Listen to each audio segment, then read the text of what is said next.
ఈ విశ్లేషణ మీకు అందిస్తున్నది కోల్డ్వెల్ బ్యాంకర్ సూత్ర ప్రాపర్టీ హైదరాబాద్ చుట్టుపక్కల ప్రాపర్టీ రియల్ ఎస్టేట్ రంగం ఇంకా నివాస యోగ్యతపై ప్రభావం చూపే వార్తలపై మా ఈ క్యూరేటెడ్ విశ్లేషణతో అప్డేటెడ్ గా ఉండటానికి ప్రయత్నించండి.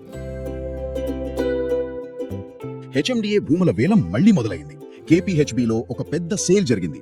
లైఫ్ సైన్సెస్, జీసీసీల గురించి వార్తలున్నాయి. మూసీ ప్రాజెక్ట్, రిజిస్ట్రేషన్ల ట్రెండ్స్, ఇలా చాలా విషయాలున్నాయి. అవును, ఇవన్నీ కలిపి మార్కెట్ ని ఎలా షేప్ చేస్తున్నాయో చూద్దాం. ముందుగా ఈ ల్యాండ్ ఆప్షన్స్ సంగతి చూద్దాం. 2 ఏళ్ల గ్యాప్ తర్వాత కదా హెచ్ఎండిఏ ఆప్షన్ పెట్టింది. అవును, 2 ఏళ్ల విరామం తర్వాత 93 ప్లాట్లు వేస్తున్నారు.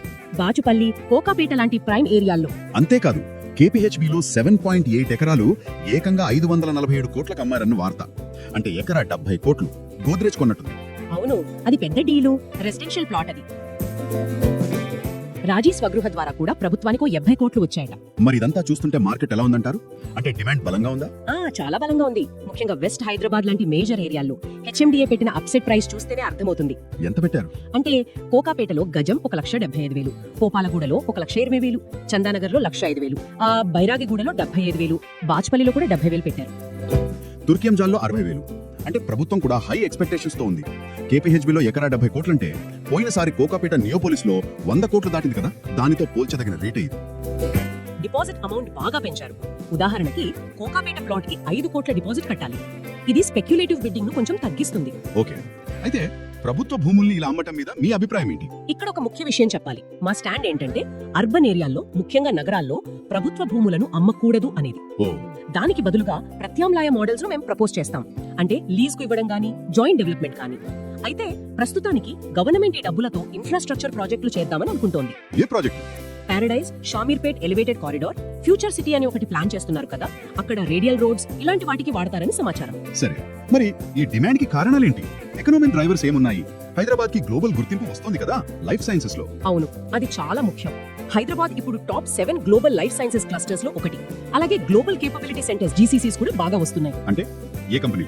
ఎలీ లిల్లీ, అమెరిప్రైజ్, మాక్వరీ ఇలాంటి పెద్ద పెద్ద ఫారిన్ కంపెనీలు వాళ్ళ ఆఫీసులు ఇక్కడ పెడుతున్నాయి.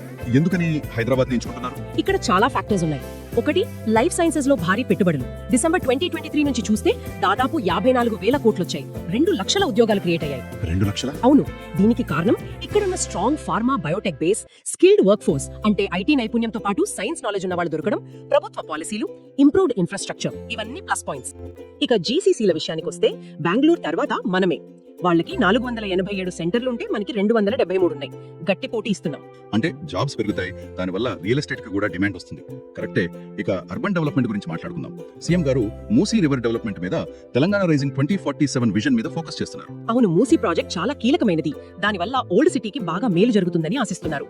నది చుట్టూ ఇన్ఫ్రాస్ట్రక్చర్ డెవలప్ చేయడం, ప్రాపర్టీ వాల్యూస్ పెంచడం, సిటీ బ్యూటిఫికేషన్, నైట్ ఎకానమీ కూడా అంటున్నారు. కరెక్ట్. ప్రపంచంలోని ఇతర నగరాల్లో నదుల పక్కన ఎలా డెవలప్ చేశారో ఆ తరహాలో ఇక్కడ కూడా చేయాలనేది ప్లాన్. సబర్మతి లాగా.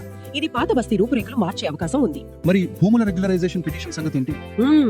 అది భూభారతి చట్టం 2025.